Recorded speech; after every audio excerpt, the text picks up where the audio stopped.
Hello my dear friends, my dear students. आज की मेरी वीडियो क्लास 11 के साथ में बिजनेस स्टडीज़ में हम शुरू करने जा रहे हैं chapter number 1, evolution and fundamentals of the business. Again the mnemonic method, very easy to learn the points. एक बार सुनेंगे तो आपको वाओ बोल के तो आपको बोलना ही पड़ेगा। तो now let's not to waste the time, let's begin the topic, begin the concept. Business में एक वर्ड छुपा हुआ है, busy. Business means being busy. अब बिजनेस कौन लोग करते हैं? The people who are regularly engage in the activities. The word is regularly engage in the activities. The word is the activities related to the production, purchase, sale of goods and the services. जो production कर रहे हैं, purchase कर रहे हैं, cell कर रहे हैं गुड्स और सर्विसेज का। क्यों कर रहे हैं भाई? With a view to the earn profit, profit को कमाने के लिए। देखिए एक और लिखा हुआ आ गया है यहाँ पर। तो बिजी कहाँ पे हैं लोग? बिजनेस कौन लोग कर रहे हैं? जो पीपल पूरी तरह से involve in the various activities. वो डिफरेंट तरह की ह्यूमन एक्टिविटीज़ कर रहे हैं। Why? To satisfy the human needs. अब बारी आती है हमारी, कौन सी एक्टिविटीज़ कर रहे हैं वो भाई? ह्यूमन एक्टिविटीज़ कौन क्या कर रहे हैं? दो तरह की एक्टिविटीज़ होती हैं बेटा हमारी, economic activities and number 2 is the non economic activities.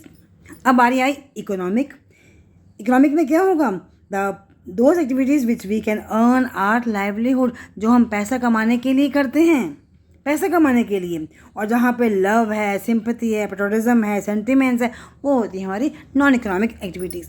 अब हम पैसा कहाँ से कमाते हैं? Business, profession and employment. ये 3 तरह की हमारी एक्टिविटीज़ हैं जो कि हमारी कौन सी हैं? Economic activities. अभी इनके बारे में हम आगे पढ़ेंगे बेटा।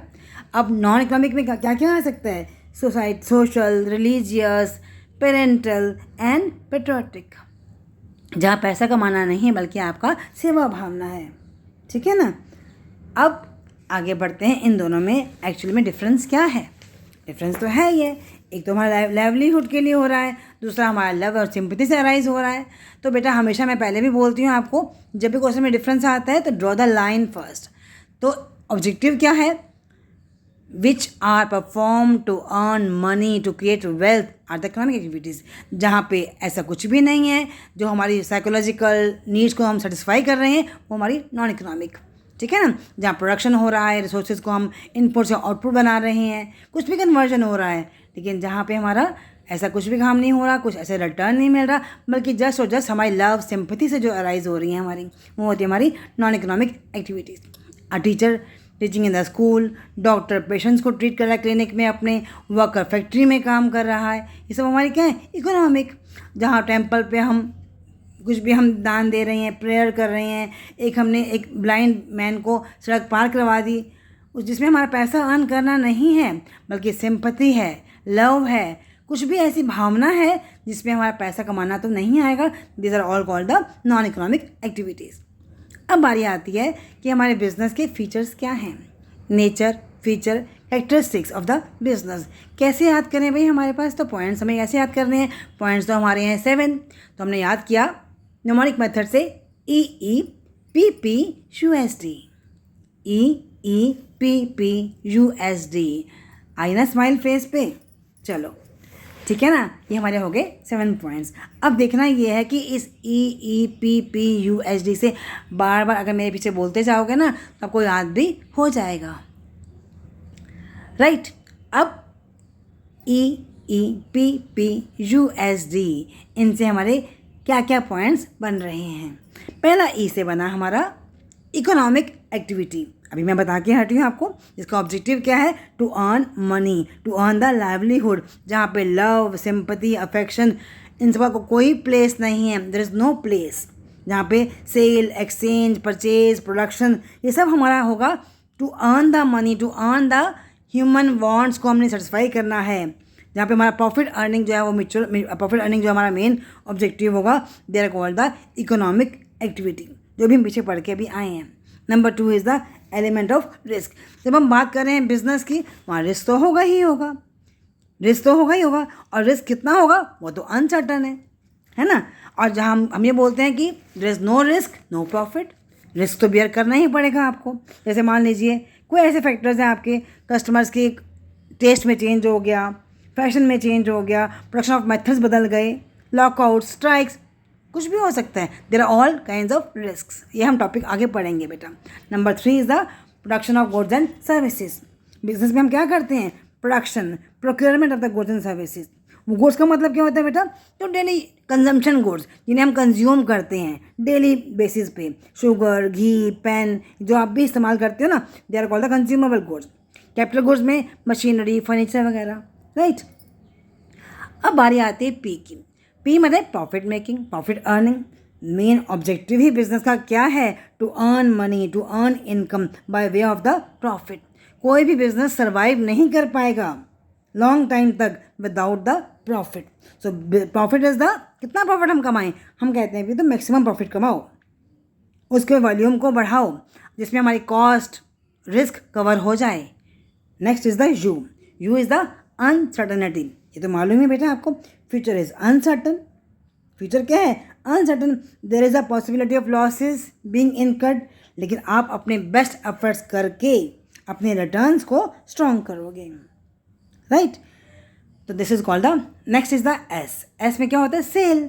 Cell, exchange of goods and services. Business में तो ये होना ही होना है। There is a sale of goods, exchange of goods और services between the seller and the buyer. Sale किस में होगी? कौन सेल करेगा? सेलर करेगा। किसे करेगा? बायर को। हर एक ट्रांजैक्शन में दो पार्टीज हैं, सेलर और buyer. Next is the D. D में क्या होगा? बिजनेस में हम क्या करेंगे? Dealing in the goods and services on the regular basis. मैंने पहले भी कहा था ना, the word regular is very important.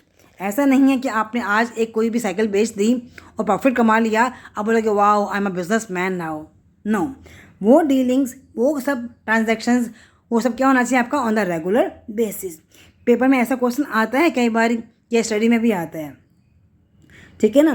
तो बिजनेस एक्टिविटीज़ में वो ट्रांजैक्शंस जो कि आपके रेगुलर बेसिस पे होते हैं, तभी आप उसका बनेगा आपका फ्यूचर बिजनेस का, तभी आपकी वो जो एक्टिविटी है वो बिजनेस एक्टिविटी मानी जाएगी। अब हम करते हैं बिजनेस, प्रोफेशन और एम्प्लॉयमेंट में डिफरेंस क्या है। बिजनेस का एस्टेब्लिशमेंट कैसे होता है? विद लीगल फॉर्मेलिटीज़ को फिल करेंगे तो उससे हो जाएगा। प्रोफेशन में आपको मेंबरशिप लेनी पड़ेगी किसी प्रोफेशनल बॉडी की और सर्टिफिकेट लेना पड़ेगा। एम्प्लॉयमेंट में appointment letter. Nature of work में क्या आएगा बेटा? बिजनेस में मैंने अभी बताया आपको, deals in the goods and services. और प्रोफेशन में आप सर्विसेज को रेंडर करते हैं, डॉक्टर, टीचर्स। और एम्प्लॉयमेंट में जो आपका कॉन्ट्रैक्ट कहता है, जो एग्रीमेंट कहता है, वो सर्विसेज को परफॉर्म करते हो। बिजनेस में क्वालिफिकेशन की ज़रूरत नहीं होती है। प्रोफेशन में एक्सपर्टाइज चाहिए आपको, एम्प्लॉयमेंट में भी आपको ट्रेनिंग वगैरह सब कुछ चाहिए। और बिजनेस का रिवार्ड क्या है आपका? Profit earning. प्रोफेशन में प्रोफेशनल फीस और एम्प्लॉयमेंट में वो क्या मिलता है? सैलरी और वेजेस आपके एम्प्लॉयर से। कैपिटल लगानी पड़ेगी as per the size of the business. Profession में लिमिटेड कैपिटल इज रिक्वायर्ड, लेकिन एम्प्लॉयमेंट में there is no need of capital required, ठीक है ना। अब इस तरह से आपके बिजनेस, प्रोफेशन में और एम्प्लॉयमेंट में डिफरेंस आपको समझ में 5 पॉइंट्स तो आ ही गए। आगे बढ़ते हैं। कितना रिस्क है बिजनेस में? रिस्क तो है ही है। बिजनेस में तो मैक्सिमम रिस्क होता है, फ्यूचर इज़ अनसर्टन। और प्रोफेशन में आपको फीस रेगुलर पे करनी पड़ती है और सम रिस्क तो है, लेकिन एम्प्लॉयमेंट में there is no risk. Transfer of interest business में पॉसिबल है, लेकिन एम्प्लॉयमेंट में और प्रोफेशन में पॉसिबल नहीं है। कोड ऑफ कंडक्ट बिजनेस में no code of conduct is followed, लेकिन एम्प्लॉयमेंट में होता है मैक्सिमम, लेकिन प्रोफेशन में होता है। एम्प्लॉयमेंट में it depends upon the norms of the nature of the employer, right. अब हम जल्दी से करते हैं इसके ऊपर हम एक case study. Ram, Mohan, Sohan friends है। राम डॉक्टर है और मोहन जो है फार्मर है, सोहन जो है वो टीचर है। अब ध्यान से पढ़ो, इनमें क्या लिखा हुआ है उस पैराग्राफ में, कौन कौन सी एक्टिविटीज़ कर रहे हैं राम, मोहन और सोहन। क्योंकि राम एक डॉक्टर है, जल्दी से बताओ फटाफट से। राम डॉक्टर है तो वो कर रहा है पैसा कमाने के लिए इकोनॉमिक एक्टिविटी। मोहन फार्मर है, क्या कर रहा है बताइए? वो कर रहा है नॉन इकोनॉमिक एक्टिविटी। सोहन दोनों काम कर रहा है, इकोनॉमिक भी और नॉन। जहाँ वो पढ़ा रहा है स्लम बच्चों को, स्लम एरिया के बच्चों को पढ़ा रहे हैं, तो वो हुआ हमारा नॉन इकोनॉमिक एक्टिविटी। आगे बढ़ते हैं, एक और क्वेश्चन करते हैं जल्दी से। समझ में तो आपको आ ही गया है अब तक तो। बिजनेस, प्रोफेशन और एम्प्लॉयमेंट में कैटेगरीज कौन कौन सी हैं? डॉक्टर की, person repairing cycles on the road side. Number 3 is the an advocate, किस कैटेगरी में आएगा बेटा? सोचते जाओ। नंबर 4 is the hawker selling toys for the children, and the last one is the person working in the factory as a labour. समझ में आ गया? जल्दी से बताओगे। डॉक्टर क्या है? प्रोफेशन है, और वो बिजनेस कर रहा है। तीसरा फिर प्रोफेशन कर रहा है एडवोकेट, फिर वो टॉयज़ बेच रहा है तो भी बिजनेस कर रहा है। जो अपना बताइए ना, नेक्स्ट क्या है हमारा? सोचा आपने? Employment, right. Thank you, all the best.